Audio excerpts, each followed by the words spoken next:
Mis padres ignoraron cada llamada de emergencia desde mi hospital porque mi hermana necesitaba ayuda para mudarse a su nueva casa.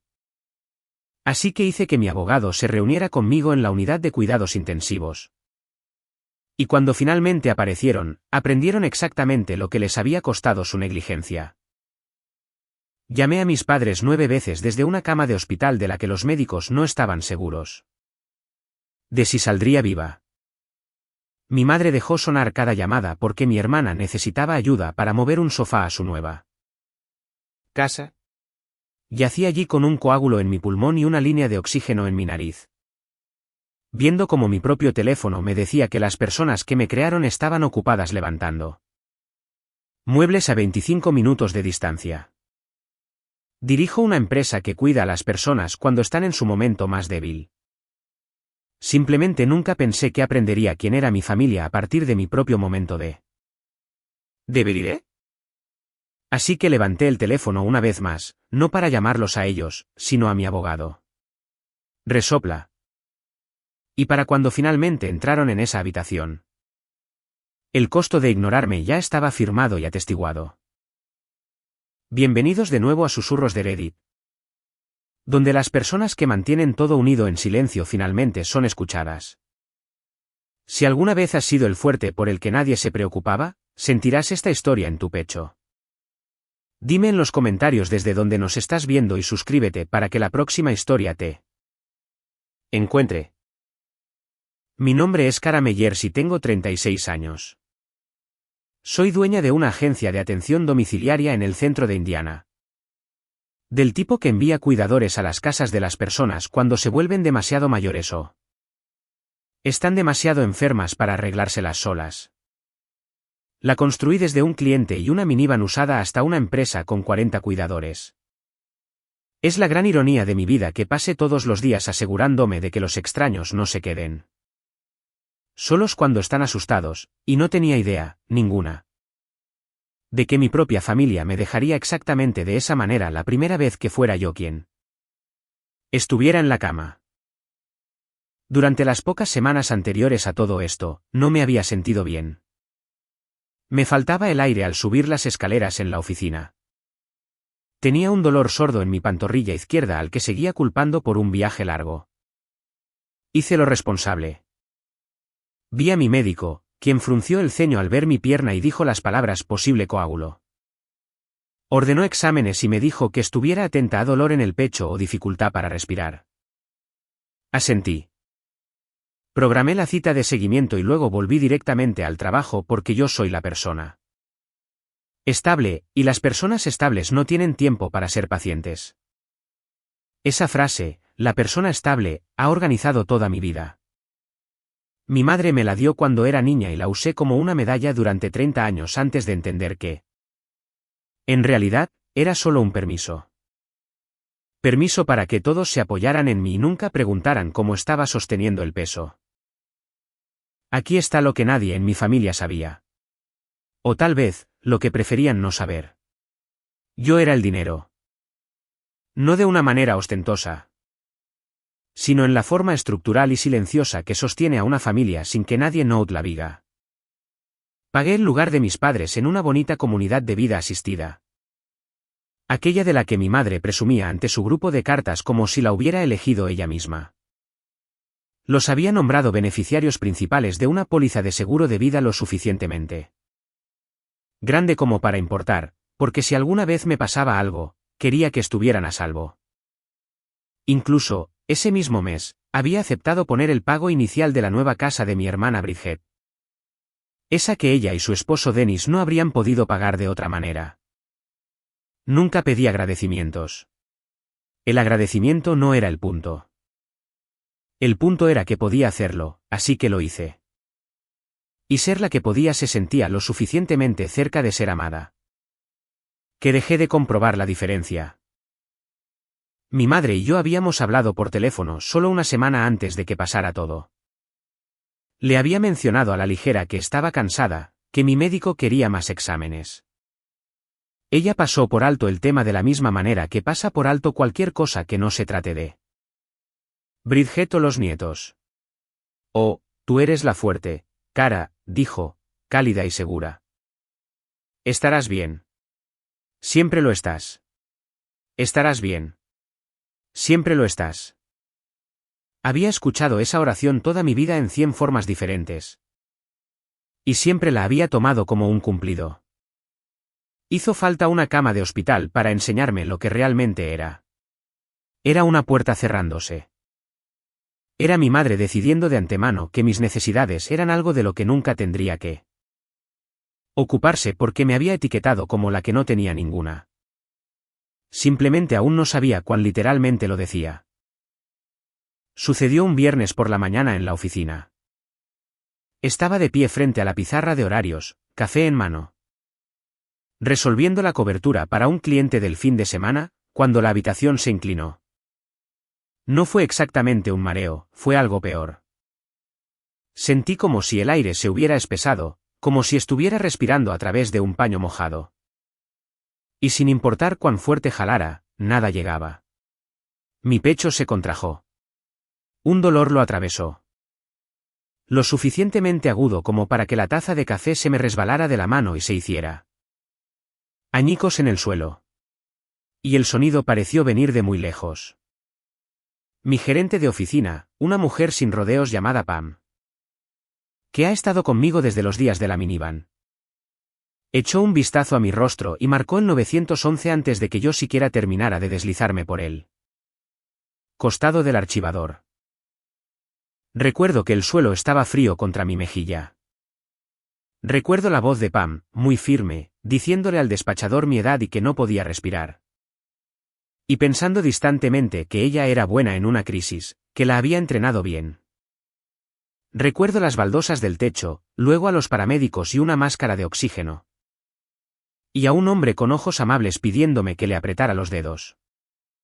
Y el terror particular de intentar responder y no tener suficiente aliento para formular palabras. Me subieron a la ambulancia.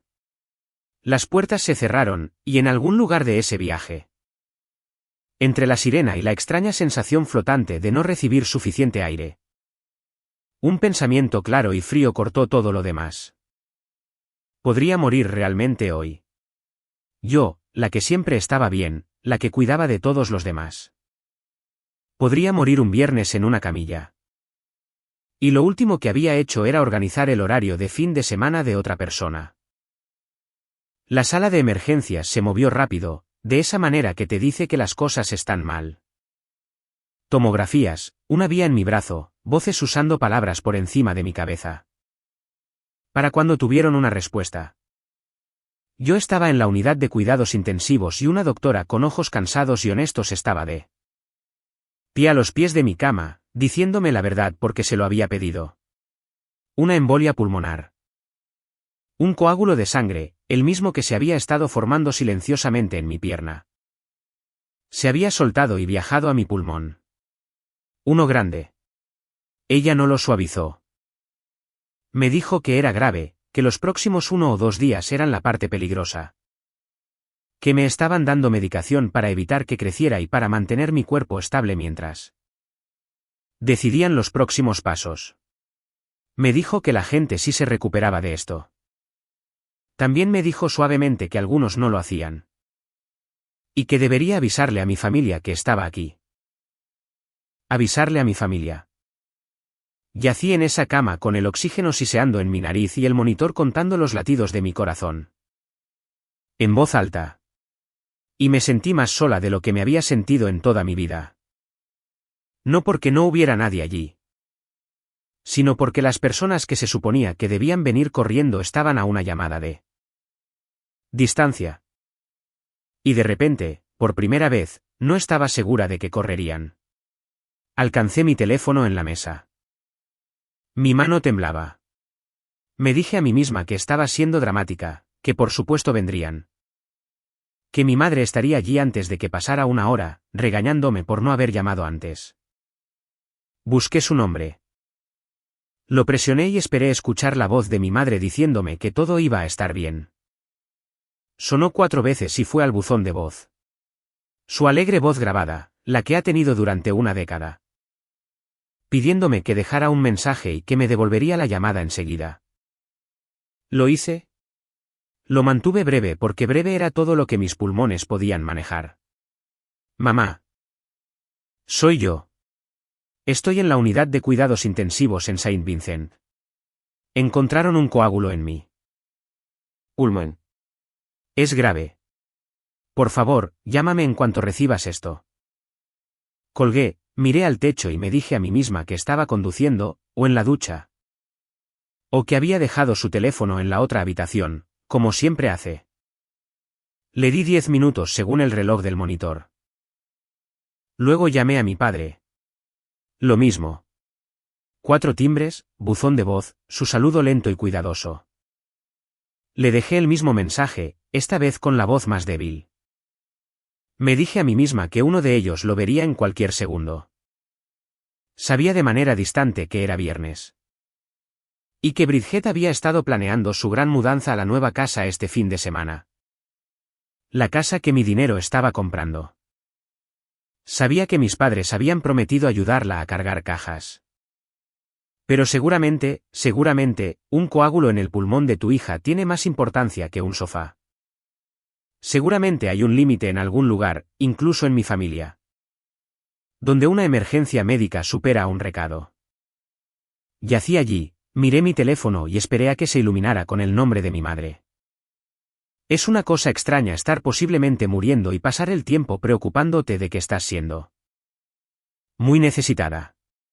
Eso es lo que 36 años de ser la fuerte te hacen. Incluso al borde del abismo.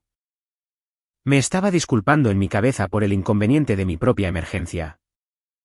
Durante las siguientes 2 horas, llamé 5 veces más. 3 a mi madre, 2 a mi padre. Todas y cada una de ellas sonaron por completo y cayeron en el buzón de voz. Resopla. Después de la 6ª llamada. Dejé de dejar mensajes porque no quedaba nada que decir que no hubiera dicho ya. Y porque escuchar mi propia voz asustada reproduciéndose en mi cabeza lo estaba empeorando. Luego cometí el error de abrir el chat grupal de la familia. Ahí estaba, desplazándose por mi pantalla en tiempo real. Mi madre, activa en ese mismo momento, publicando fotos.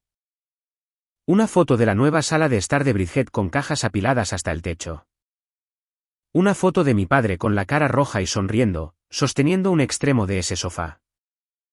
Una cadena de emojis riendo. Un mensaje de mi madre que decía: el mejor día. Tan orgullosa de nuestra niña y de su hermosa casa nueva. Nuestra niña. Quiero detenerme aquí porque sé que algunos de ustedes que están viendo han sentido exactamente esto. Te han dejado en visto mientras la familia seguía adelante sin ti. Has visto en tiempo real la prueba de que no eras la prioridad que habías pasado tu vida siendo para ellos. Si ese eres tú, lo siento. Es un tipo específico de desamor, del tipo silencioso. Y merece ser nombrado en voz alta. Así que hazme un favor. Deja un comentario con el nombre de la única persona que dejaría todo y vendría si fueras tú quien estuviera en esa cama. Etiquétalos en tu corazón ahora mismo. Leo cada comentario. De vuelta en la unidad de cuidados intensivos, puse mi teléfono boca abajo sobre la bandeja y, por primera vez desde la ambulancia, ya no sentí miedo. Sentí que algo más frío y más claro tomaba su lugar. Mi teléfono vibró una vez esa tarde. Por medio segundo, mi corazón dio un vuelco, el viejo reflejo. Segura de que era mi madre finalmente llamando. Era un mensaje de texto de Bridget. Claramente había visto los mensajes que había dejado en el caos. En los que había escrito que estaba en el hospital, que era grave. Los había leído. Y esto es lo que mi hermana me envió mientras yo yacía en cuidados intensivos. Dios mío, muy ocupada con la mudanza hoy. Pero me alegra que te estén cuidando. Descansa. Hablamos pronto. Me alegra que te estén cuidando. Como si me hubiera registrado en un spa. Como si los extraños que monitoreaban mi ritmo cardíaco fueran un servicio que me había regalado a mí misma y no las únicas personas en el edificio interponiéndose entre yo y el peor resultado. Lo leí 3 veces. Me quedé esperando un seguimiento, Un segundo mensaje que dijera, espera. ¿El hospital? ¿Estás bien? ¿Qué está pasando? Voy para allá. Nunca llegó. Bridget había decidido en el espacio de un mensaje alegre que mi emergencia estaba bajo control. Que el ser cuidada por profesionales la liberaba de cualquier obligación de apartar la vista de sus cajas. Y lo terrible, lo que me obligué a aceptar en esa habitación tranquila, fue que ella lo había aprendido de algún lado. Lo había aprendido de toda una vida viendo a nuestra madre tratarme como a la que siempre estaba. Bien. Ella solo estaba repitiendo la religión familiar. Esa que yo tampoco había pensado nunca en cuestionar hasta que las máquinas estaban sonando y nadie ¿vino? No respondí el mensaje. No había nada que decirle a una persona que piensa que un emoji de corazón es lo mismo que estar presente. Volví a dejar el teléfono y comencé a pensar lentamente en todo lo que había construido y exactamente qué nombres estaban escritos en ello. Había un nombre más en mi teléfono al que no había intentado llamar. Mi hermano menor, Eli. Eli tiene 30 años, es el bebé de la familia. Profesor de taller de secundaria a 2 pueblos de distancia. Y siempre ha existido un poco fuera de la gravedad que nos organiza al resto de nosotros. No es el favorito, y no es el caballo de batalla. Él simplemente es amable. De una manera sin complicaciones que el resto de nosotros nunca logró del todo. Casi no lo llamé. Me dije a mí misma que tenía clase, que no era justo asustarlo. Todos los viejos hábitos de una mujer que se disculpa por necesitar cosas. Pero estaba cansada, asustada y sin orgullo. Así que presioné su nombre. Él contestó al segundo timbre. El segundo timbre. Apenas pude pronunciarlo. Eli, estoy en el hospital. Y mi voz finalmente se quebró al final de la frase. Y él no hizo ni una sola pregunta de seguimiento sobre la logística o qué tan malo era o si podía esperar. Él solo dijo, ¿en cuál? Voy para allá ahora mismo. Y colgó antes de que pudiera decirle que no lo hiciera. A los 40 minutos, entró por la puerta de mi habitación, todavía con su ropa de trabajo. Con aserrín en los jeans, el rostro pálido por la preocupación. Cruzó directamente a la cama, tomó mi mano entre las suyas y dijo: Estoy aquí. Te tengo. No me voy a ir a ningún lado. Lloré entonces, por primera vez desde la ambulancia. No porque tuviera miedo de morir, sino porque durante 36 años yo había sido la que aparecía para todos. Y genuinamente no había sabido hasta ese momento lo que se sentía que alguien apareciera para mí. Se sintió como dejar en el suelo algo que había estado cargando durante tanto tiempo que había olvidado que tenía peso. Eli se quedó. Llamó a su escuela y consiguió un sustituto. Durmió en la terrible silla de vinilo junto a mi cama. Y cuando las enfermeras venían a las 3 de la mañana a revisar mis vías, se despertaba cada vez solo para asegurarse de que nada anduviera mal. Para el segundo día, la medicación estaba funcionando. Mis niveles de oxígeno subieron. El peligro estaba disminuyendo, dijo la doctora. Aunque todavía no estaba fuera de peligro. Y en algún momento de esa larga noche, lúcida y con la mente clara por primera vez, con el oxígeno estable, hice lo que mejor sé hacer. Hice un recuento honesto. Pensé en los pagos de la vida asistida que salían de mi cuenta cada mes. Pensé en la póliza de seguro con los nombres de mis padres. Pensé en el pago inicial para la casa de Bridget. Dinero que había prometido antes de saber lo que sé ahora. Y pensé en los últimos 2 días, las 9 llamadas sin contestar, el sofá, el emoji de corazón. La frase me alegra que te estén cuidando. No estaba enojada. Exactamente. La ira es caliente y esto era frío. Este era un libro de contabilidad que finalmente se leía correctamente. Durante toda mi vida, le había dado a mi familia el beneficio de la duda. Me había dicho a mí misma que me amaban a su manera. Había llenado el silencio con excusas en su nombre. Y en 2 días me habían demostrado con total claridad en qué lugar me encontraba. Por debajo de una mudanza, por debajo de un sofá. Por debajo de la conveniencia de creer que nunca necesitaba nada. Miré a Eli, dormido en la horrible silla con su mano aún cerca de la mía, y comprendí algo simple. Había estado volcando mi vida en las personas que no vendrían y pasando por encima del único que sí. ¿Lo hizo? Eso iba a detenerse. Todo. Y sabía exactamente cómo hacerlo oficial. La mañana siguiente hizo que la decisión fuera fácil. Me desperté con mi teléfono iluminándose de nuevo con el chat grupal. Mi madre, desde muy temprano, publicando una foto de la nueva cocina totalmente desempacada. Todos mudados. Invité a todos a pizza anoche. ¡Qué fin de semana! Tan bendecida. Desplacé todo el hilo lentamente hacia atrás. 2 días completos de mensajes, fotos de cajas y sofás y nietos y pizza. Ni una palabra sobre mí. Ni una sola.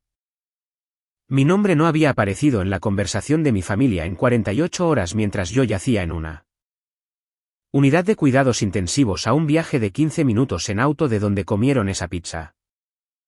Mi madre había encontrado el tiempo para fotografiar una cocina y alabarse a sí misma por ser bendecida. No había encontrado el tiempo para preguntar si su hija mayor todavía respiraba. Dejé el teléfono sobre la manta blanca del hospital. Quiero decirles que sentí una gran ola de furia. Pero no fue así. Sentí lo opuesto. Me sentí muy tranquila y muy clara.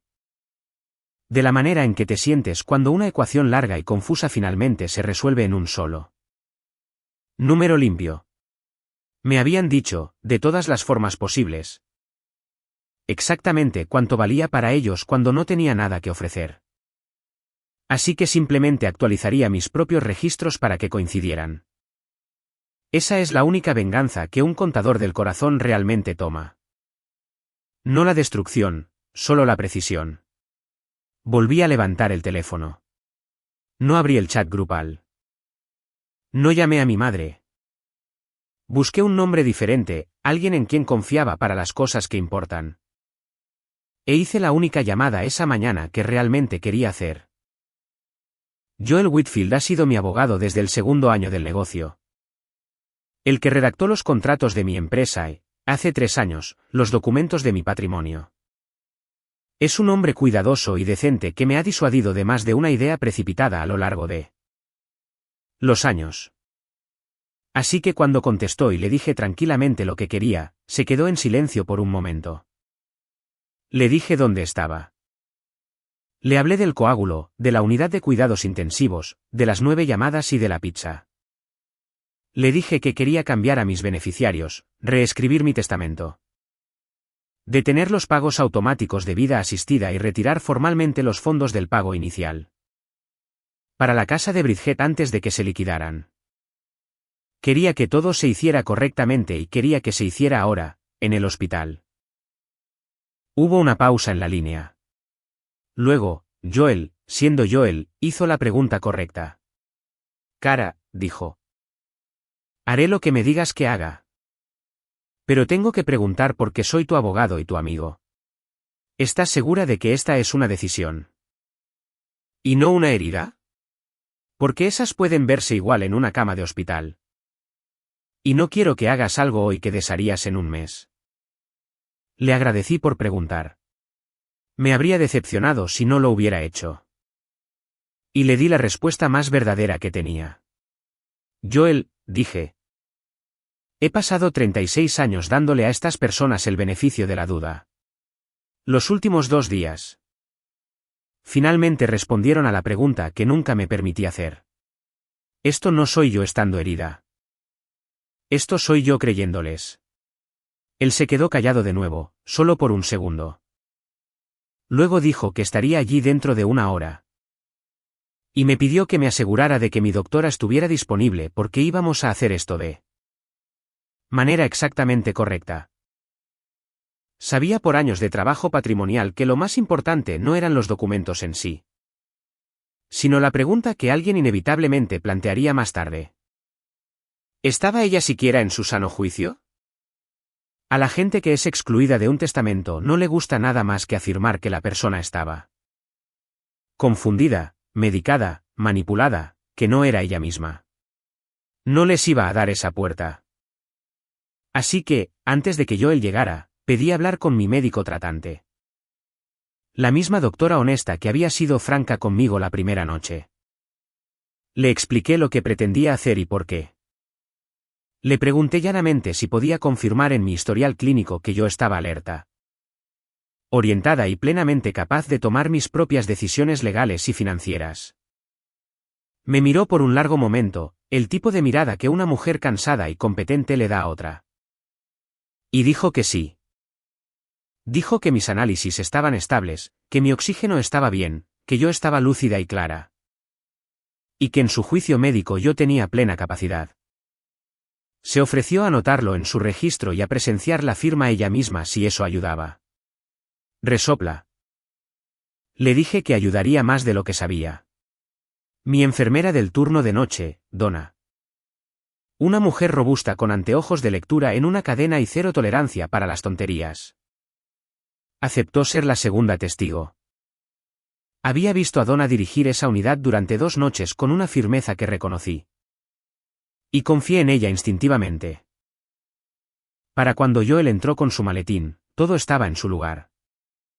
Una doctora para confirmar mi mente, una enfermera para presenciar mi mano. Un abogado para hacerlo real. Por primera vez en días, volví a sentirme como yo misma. No la paciente, sino la mujer que construye cosas correctamente para que nadie pueda derribarlas más tarde.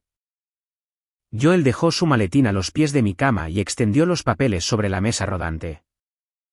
La misma mesa en la que me habían traído mis comidas intactas durante 2 días. Se convirtió en ese momento en el escritorio más importante en el que he firmado. Uno por uno, me guió a través de ellos, claro y sin prisas. Con la doctora a un lado de la cama y Donna al otro. Primero, el cambio de beneficiario en el seguro de vida. Los nombres de mis padres desaparecieron. En su lugar quedaron Eli y un segundo nombre que me sorprendió incluso a mí al decirlo. Un fondo de ayuda para cuidadores que había tenido la intención de iniciar en mi propia empresa. Durante años, una pequeña dotación para los ayudantes que colapsan cuidando de todos los demás. Segundo, el Nuevo Testamento redirigiendo mi patrimonio en la misma línea. Tercero, la orden que detenía los pagos mensuales automáticos a la cuenta de vida asistida de mis padres. Y cuarto, el retiro formal de los fondos del pago inicial para la casa de Bridget. Firmado y fechado antes de que la transferencia bancaria pudiera procesarse. Leí cada página. Comprendí cada página. Y luego firmé con mi nombre.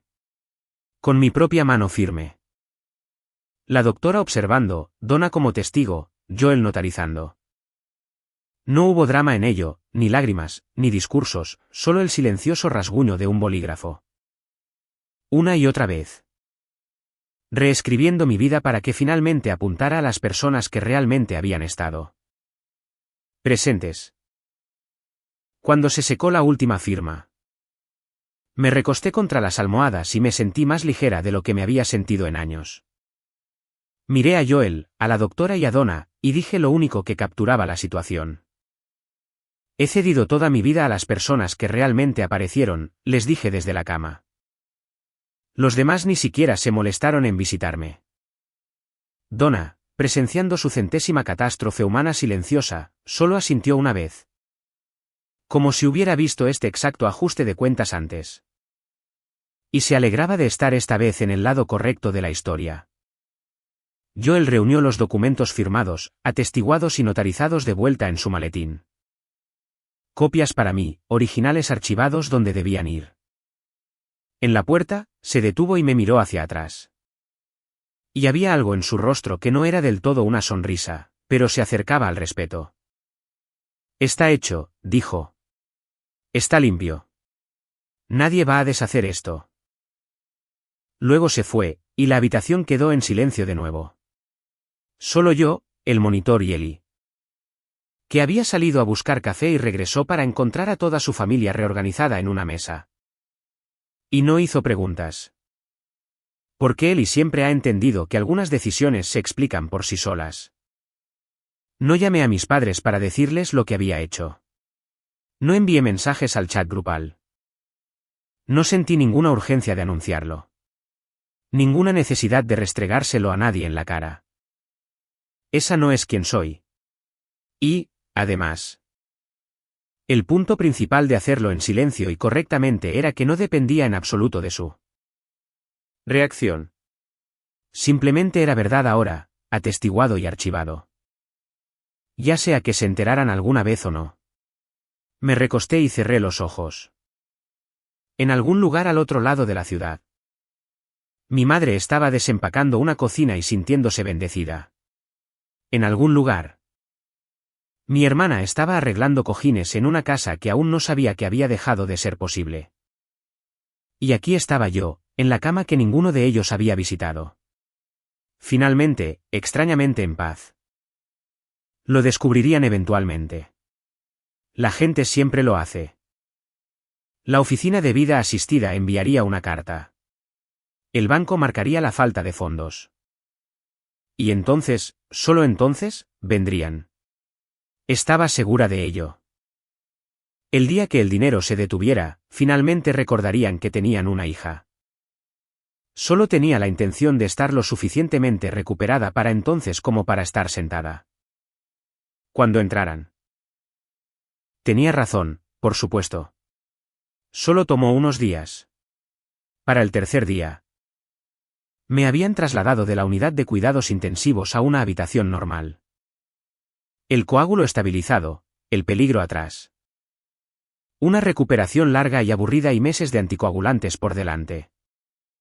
Ellie vino todos los días después de la escuela. Me trajo comida real y revistas malas y se sentó conmigo. Y hablamos más en esos pocos días que en años. Dos hermanos descubriendo tarde que realmente se agradaban el uno al otro. Mis padres seguían sin llamar.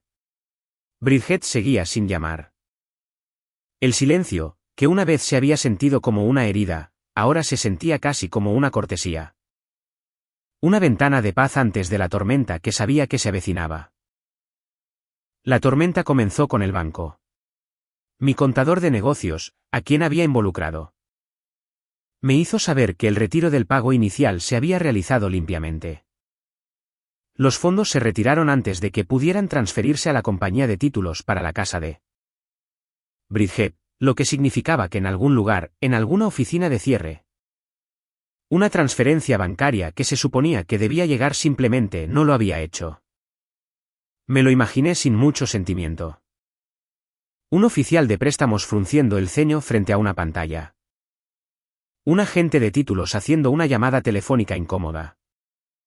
La nueva casa de mi hermana, esa llena de cajas sin desempacar y cojines arreglados. Desarrollando silenciosamente un agujero en sus cimientos que ninguna cantidad de pizza podría llenar. No me alegraba de ello. Quiero ser honesta porque creo que la honestidad es lo único que hace que valga la pena contar una historia como esta. No sentí triunfo. Sentí una especie de calma sombría y equilibrada. La calma de una mujer observando una consecuencia que no creó. Pero que finalmente había dejado de prevenir. Durante 36 años, había sido la red de seguridad. Simplemente dejé de atraparlos, y la gravedad estaba a punto de hacer el resto. Dennis fue el primero en sentirlo. Porque Dennis es el tipo de hombre que siente el dinero antes de sentir cualquier otra cosa. Llamó a Ellie, no a mí. Porque aparentemente todavía a nadie se le había ocurrido llamar directamente a la mujer en el hospital. Ellie lo puso en altavoz y escuchamos juntos, sus cejas subían más alto con cada oración. Dennis estaba alterado. El banco decía que el pago inicial no se había procesado. El cierre estaba en peligro. Los vendedores amenazaban con retirarse. ¿Sabía Ellie qué estaba pasando? ¿Había alguna confusión? Porque Cara había prometido. Cara siempre cumple. Cara es confiable. Ahí estaba de nuevo. Cara siempre cumple. Cara es confiable. La misma oración en la voz de pánico de un hombre que mi madre había usado toda mi vida para significar que nunca tenía que pensar en mis necesidades. Eli, bendito sea. Mantuvo su voz plana y simplemente dijo que no sabía nada sobre las finanzas de Kara y que tal vez deberían preguntarle a Kara. ¿Quién? Le recordó a Dennis con intención, todavía estaba en el hospital. Hubo una pequeña y reveladora pausa en la línea. Casi se podía escuchar a Dennis recordando con molestia que yo estaba enferma. Como si mi enfermedad fuera ahora un obstáculo inconveniente para mi utilidad. Aún no lo entendían. Eso es lo que me impactó.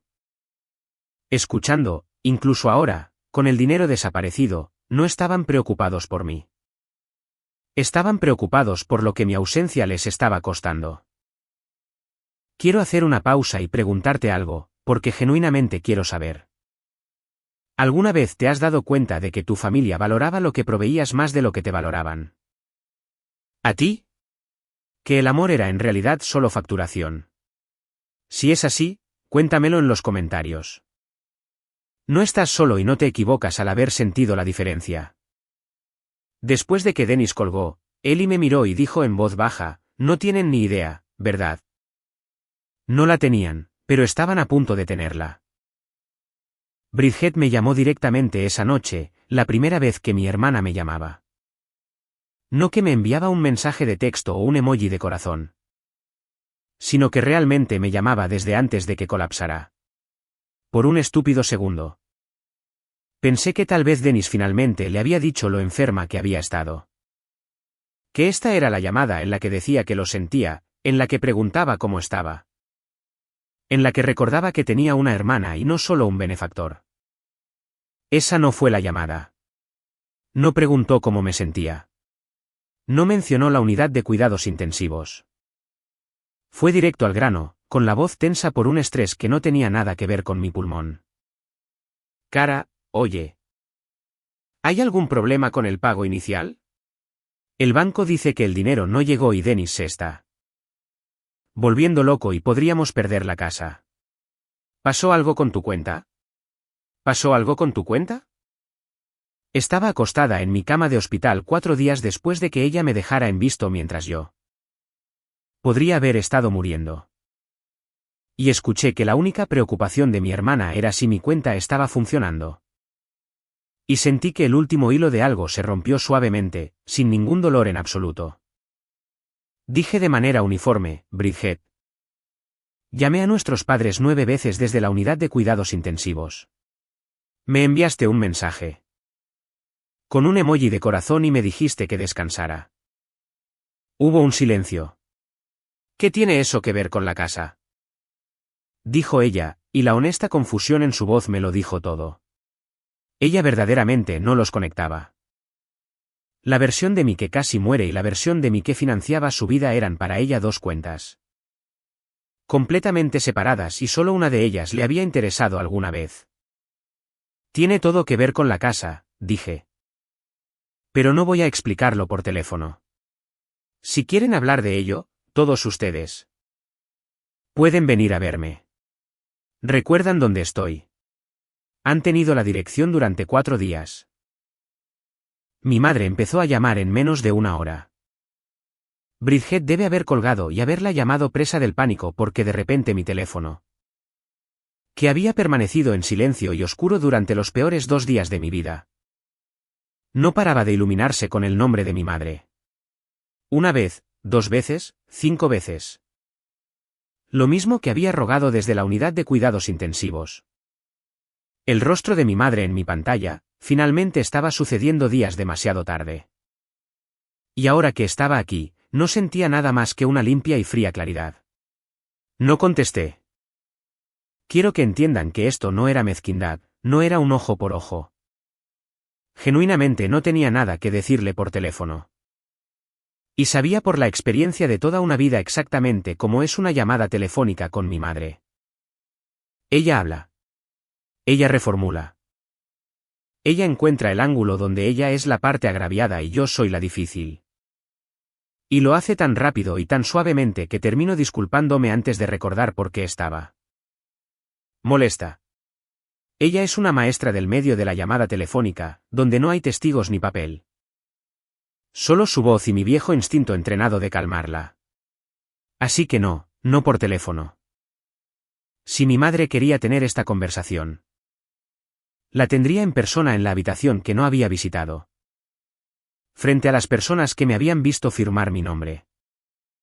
La tendría en mi terreno por una vez, donde su voz era solo una voz y los documentos eran reales. Atestiguados y no podían borrarse hablando. Dejé que cada llamada sonara hasta el final de la misma manera que ella había hecho con las mías. Luego puse mi teléfono boca abajo, miré a él y dije, vienen mañana.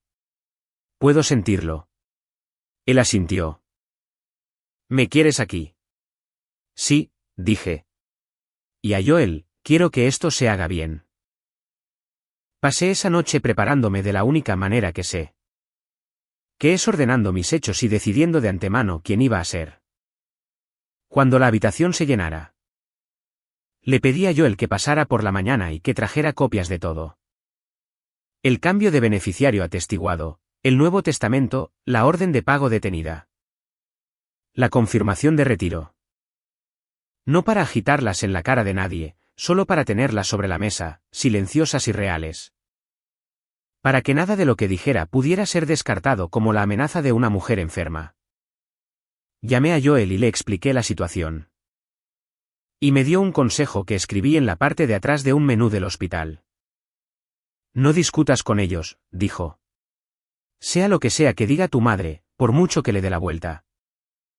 No te defiendas. En el segundo en que discutes, deja de tratarse de lo que es verdad y empieza a tratarse de quien grita más fuerte. Y ella ha tenido 60 años de práctica gritando más fuerte. No tienes que ganar una pelea. Solo tienes que decirles lo que ya está hecho y dejar que el papel diga el resto. No discutas. Deja que el papel diga el resto. Conocí a Joel desde hacía mucho tiempo, y nunca me había dado un mal consejo.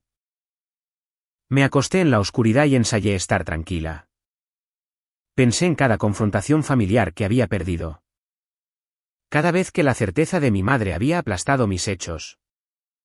Cada vez que me había alejado habiendo estado de acuerdo, de alguna manera, en que yo era el problema. Y me di cuenta de que lo que siempre me había vencido no era su argumento. Era mi propia necesidad de su aprobación. La necesidad que me hacía acobardarme y ceder. Pero algo en mí había cambiado en esa unidad de cuidados intensivos. La necesidad había desaparecido. No puedes manipular a una persona que ha dejado de esperar que la ames correctamente. Por primera vez en mi vida, no me quedaba nada que mi madre pudiera quitarme. Fue mi padre quien llamó de último, tarde esa noche, a solas. Casi no contesto, pero algo me hizo contestar. Tal vez porque su nombre en la pantalla nunca ha tenido el mismo peso que el de mi madre. Su voz era pequeña y áspera. Como si hubiera estado sentado en algún lugar en la oscuridad preparándose para esto. Cara, dijo. Cariño, Bridget nos habló sobre el hospital. Sobre lo malo que fue. Una larga pausa, el sonido de un anciano tratando de encontrar palabras que nunca había practicado. ¿Es verdad que llamaste 9 veces ese primer día? Le dije que sí. Lo escuché exhalar, tembloroso, y cuando volvió a hablar, su voz se quebró limpiamente por la mitad. Tenía mi teléfono en el bolsillo todo el tiempo, dijo. Lo sentí vibrar. Pensé que era la compañía de mudanzas. Tu madre dijo. No te preocupes por eso. Termina con el sofá. Lo revisaremos después. Y la escuché. La escuché a ella en lugar de a mi propia hija. Empezó a llorar. Entonces mi padre, callado y nada dramático. El hombre al que tal vez he visto llorar 2 veces en mi vida. Casi te pierdo, dijo. Y yo estaba cargando un sofá. Lo dejé llorar. No me apresuré a arreglar las cosas como lo habría hecho toda mi vida. Pero tampoco fui cruel con él, porque el pecado de mi padre siempre fue la cobardía. Nunca la malicia. Y hay una diferencia. Papá, dije finalmente, con suavidad. Estoy bien. Voy a estar bien. Pero las cosas van a ser diferentes ahora. Necesito que sepas eso antes de mañana. Se quedó en silencio. Luego dijo lo que me indicó que era el único que realmente había entendido. Lo sé, dijo. Solo me alegro de que estés viva para hacerlas diferentes. Estaré allí en la mañana. Voy a ir. Ya sea que ella lo haga o no. Vinieron a la mañana siguiente. Todos ellos desfilando hacia mi habitación de hospital como una delegación. Mi madre lideraba, por supuesto. Entró primero, y entró radiante. Con un ramo de flores de supermercado envuelto en plástico crujiente y una sonrisa tan brillante y tan practicada que por un segundo casi la admiré. No había disculpas en esa sonrisa. No había miedo, ni vergüenza. Nada de la mirada atormentada que llevaba mi padre mientras entraba detrás de ella. Mi madre había decidido en algún momento del trayecto que la forma de manejar esto era pasar directamente por alto los últimos 5 días como si no hubieran ocurrido. Inundar la habitación con alegría hasta que todos aceptaran fingir junto con ella. Puso las flores en mi mesa justo encima del mismo espacio donde yo había firmado renunciando a todo. Y se inclinó, me besó la frente y dijo, «Oh, cariño, mírate. Nos diste un buen susto. Pero tú eres la fuerte. Sabía que saldrías adelante muy bien». Ahí estaba, la frase de toda mi vida, entregada sobre un ramo de flores frente a mi hermano. Mi abogado y una hermana y un cuñado que rondaban ansiosos por la puerta. Tú eres la fuerte. Sabía que saldrías adelante muy bien. Como si mi supervivencia hubiera sido una conclusión inevitable. Como si su ausencia hubiera sido un voto de confianza en lugar de un veredicto. Y luego, apenas un respiro después, antes de que yo hubiera respondido siquiera. Fue a lo que realmente había venido. Ahora, dijo. Acomodándose en la silla al lado de mi cama con el aire de una mujer asumiendo el control de un pequeño desastre. Bridget me dice que hay una confusión con el banco. Un malentendido con el dinero de la casa. Así que vamos a resolver eso. ¿De acuerdo? Estoy segura de que no es nada que no podamos arreglar. Vamos a resolver eso. Miré el rostro brillante y expectante de mi madre, y comprendí que ella todavía, incluso ahora, no tenía absolutamente ninguna idea de lo que estaba a punto de suceder. No alcé la voz. Esta es la parte que quiero que se imaginen claramente. Porque es la totalidad de quien decidí ser en esa habitación. Mi madre acababa de pasar por alto mi experiencia cercana a la muerte y había ido directo al dinero. Frente a testigos. Y cada instinto con el que había sido criada me decía que la calmara o que gritara. No hice ninguna de las dos cosas. Me estiré, moví suavemente su ramo de flores fuera de la mesa y le hice un gesto afirmativo a Joel, quien dio un paso adelante y colocó una pequeña pila de papeles en el espacio donde habían estado las flores. Luego, entrelacé mis manos y les dije tranquilamente lo que había hecho. Les dije que en el segundo día en este hospital, cuando ninguno de ellos había venido, cuando ninguno de ellos había llamado, le había pedido a mi abogado que se reuniera conmigo aquí. Les dije que los había eliminado como beneficiarios de mi seguro de vida. Que había reescrito mi testamento. Que había detenido los pagos automáticos que habían estado cubriendo silenciosamente su vida asistida durante años. Pagos que estaba bastante segura que mi madre creía que provenían de una pensión. Del gobierno o del aire, porque nunca me había preguntado ni una sola vez. Y que había retirado el pago inicial de la casa de Bridget antes de que se procesara. Por lo que el banco no tenía dinero para darles. Lo dije todo con la voz plana y uniforme que uso para entregar números duros a clientes nerviosos. Sin veneno, sin florituras, solo los hechos. Puestos sobre la mesa uno a la vez como monedas en un mostrador. La habitación se había quedado completamente en silencio. La sonrisa de mi madre todavía estaba en su rostro, pero se había congelado, varada allí. Una sonrisa que ya no tenía un pensamiento detrás de ella. Y en ese silencio, dije la única frase que me había permitido preparar. La oración más verdadera que le he dicho a mi madre. Te llamé 9 veces desde esta cama, dije. Tú viniste cuando el sofá estuvo adentro, así que cambié todo desde la cama que no visitaste. Mi madre se desmoronó de la misma manera que se desmorona un plato que se cae, todo a la vez. En pedazos. La sonrisa congelada colapsó, y lo que había debajo no era dolor, no era vergüenza, sino furia. Caliente, inmediata y dirigida enteramente a mí. Se levantó de la silla. Me dijo que yo era cruel. Me dijo que estaba castigando a toda la familia por un malentendido. Que no tenía idea de que era grave, que los mensajes se perdieron. Que debería haberlo dejado más claro. Como si 9 llamadas y las palabras cuidados intensivos fueran un acertijo que no se podía esperar que ella resolviera. Me llamó malagradecida, dijo. Y esta es la parte que me dijo todo. ¿Nos hiciste esto desde una cama de hospital? ¿Qué clase de hija se sienta en un hospital y conspira contra sus propios padres? Conspira, como si sobrevivir y luego decir la verdad fuera una conspiración.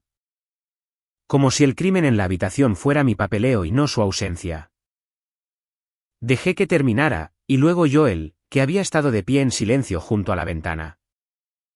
Habló con la voz calmada y sin inmutarse de un hombre que ha visto a muchas personas descubrir que la realidad tiene papeleo. Dijo que todo lo que yo había firmado se había ejecutado correctamente. Que mi médica había documentado mi plena capacidad mental en mi historial clínico, que 2 testigos, la doctora y la enfermera, habían observado la firma, que estaba notarizado, archivado y era completamente válido, y que no había absolutamente ningún motivo para impugnarlo. Donna, que había entrado para revisar mi vía y se había quedado cerca de la puerta analizándola habitación, agregó su propia y tranquila frase. Yo lo presencié, dijo. Estaba más clara que el agua, la persona más lúcida que he conocido en toda la semana. Mi madre miró de Joel a Donna y luego a los papeles en la bandeja. Y la vi entender finalmente que aquí no había ningún ángulo. Ninguna versión de la historia en la que pudiera meterse hablando. Ninguna llamada telefónica en la que ella consiguiera ser la parte agraviada. Y dije, todavía en calma, la cosa que había esperado 36 años para decir. Me llamaste fuerte para no tener que aparecer nunca.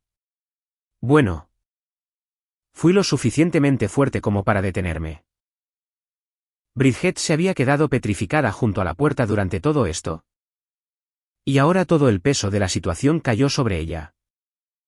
Entendió por fin que el dinero para su casa, la casa con las cajas sin desempacar, los cojines arreglados y la cocina que nuestra madre había fotografiado, había sido mío todo el tiempo.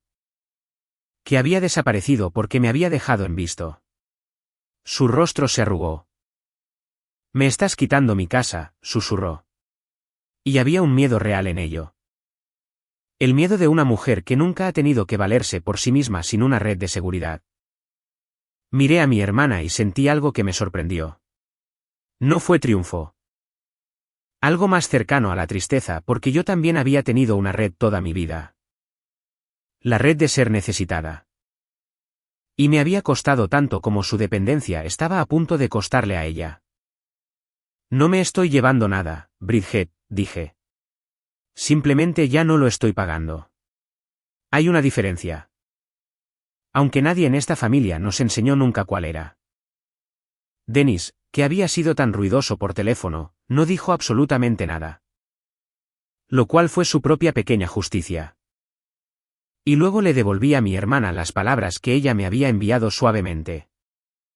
De la forma en que devuelves algo que a una persona se le cayó. Me llamaste el día que el dinero se detuvo, dije. No el día que yo casi lo hago. Ella no tuvo respuesta para eso. Ninguno de ellos la tuvo. La habitación mantuvo su silencio, el monitor emitiendo el pitido de mis latidos cardíacos. Estables ahora, fuertes ahora. Los latidos cardíacos que no se habían molestado en venir a escuchar cuando podrían haberse Detenido. Mi padre se había sentado en la esquina con la cara entre las manos. Ellie estaba de pie junto a mi cama con una mano en mi hombro. Y por primera vez en toda mi vida, en una habitación llena de mi familia. Yo no era la que se estaba disculpando. No los dejé sin nada. Quiero decirles eso porque sé que el final satisfactorio es en el que reciben exactamente lo que dieron y entiendo el atractivo. Pero yo no estoy construida de esa manera. Y lo que es más importante, no quería convertirme en el tipo de persona que podría serlo. Así que antes de que salieran de esa habitación, tracé el único camino que estaba dispuesta a recorrer. Les dije a mis padres que consideraría restaurar una parte del apoyo para la vida asistida. No el seguro, no el testamento. Esos estaban hechos y ahora eran de él y míos para dar a donde yo eligiera. Pero el cuidado mensual, el techo sobre sus cabezas, ayudaría con eso de nuevo. Bajo ciertas condiciones. Y le pedí a Joel que las escribiera para que nadie pudiera fingir después que los términos eran diferentes. Primero, tenían que reconocer en voz alta y con palabras claras que me habían dejado sola cuando podría haber muerto. No una disculpa vaga, sino la cosa real. Segundo, fuera lo que fuera esta familia en el futuro, tenía que funcionar en ambas direcciones. Había terminado de ser una viga que sostiene una casa a la que nadie me invita a entrar. Si querían una hija, tenían que ser padres. Lo que significaba aparecer cuando era inconveniente, cuando no había nada que ganar. Cuando era solo amor y una silla de hospital a las 3 de la mañana. Mi padre firmó antes de que yo siquiera terminara de explicar, con la mano temblorosa. Y se quedó esa noche en la horrible silla de vinilo junto a la de Ellie. Dos hombres vigilando a una hija y una hermana que casi habían perdido. A mi madre le tomó más tiempo. Se quedó de pie junto a la ventana con los brazos cruzados durante mucho tiempo. Y honestamente no sabía si podría hacerlo. Pero los papeles eran reales, y los testigos eran reales. Y por primera vez en su vida, no había una versión de la historia que le diera la razón. Finalmente, con rigidez, sin mirarme del todo, lo dijo. Debería haber venido.